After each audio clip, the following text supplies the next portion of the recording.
Hello, I'm Julia Bushkova, and the topic for today's video is a bit unusual because I will be returning to the name of my popular video, the Milstein exercise.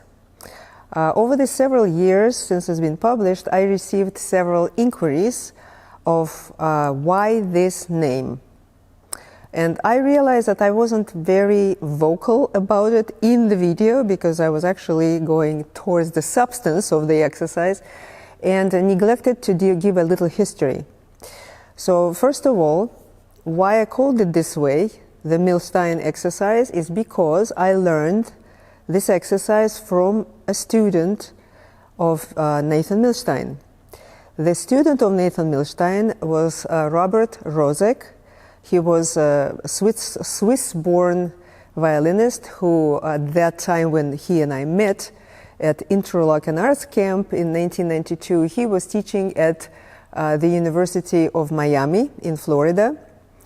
And we spent some delightful hours discussing his studies with Mr. Milstein and what he learned and all the other stuff. And in that conversation, in those conversations rather, he mentioned to me this wonderful exercise that Mr. Milstein gave him, showed him. And the interesting part of that was that Mr. Milstein, as all of us know, actually played with a rather straight fourth finger, right? His fourth finger is right. But it was so powerful that he did not need what most people need, which is the curve in order to truly depress the string.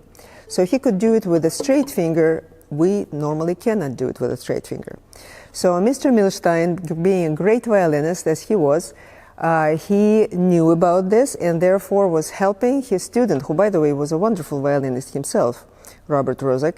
Nevertheless, he gave him this exercise, which I described in my previous video. So a little bit more about Robert Rozek. He studied at Juilliard with Dorothy DeLay and Ivan Galamian. And then, upon the completion of his studies there, he went to Europe, back to Europe, to Zurich, and became a leader of Zurich Chamber Orchestra. And during his stay in Switzerland, he met Nathan Milstein and started taking lessons with him.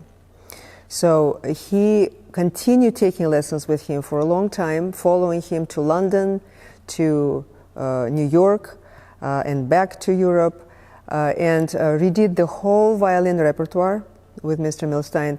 And along the way, of course, were given a plethora of wonderful technical exercises.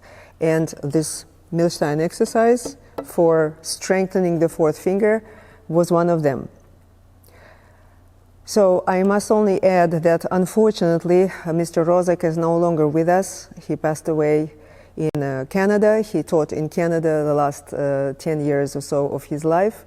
He passed away in August 2021.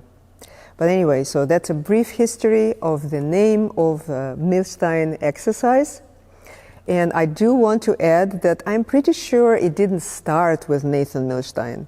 But since I don't know who the first teacher was who used this, I cannot credit them in the title, and I credit Mr. Milstein, from whose student I actually know it. All right, I hope it clarifies everything for everybody.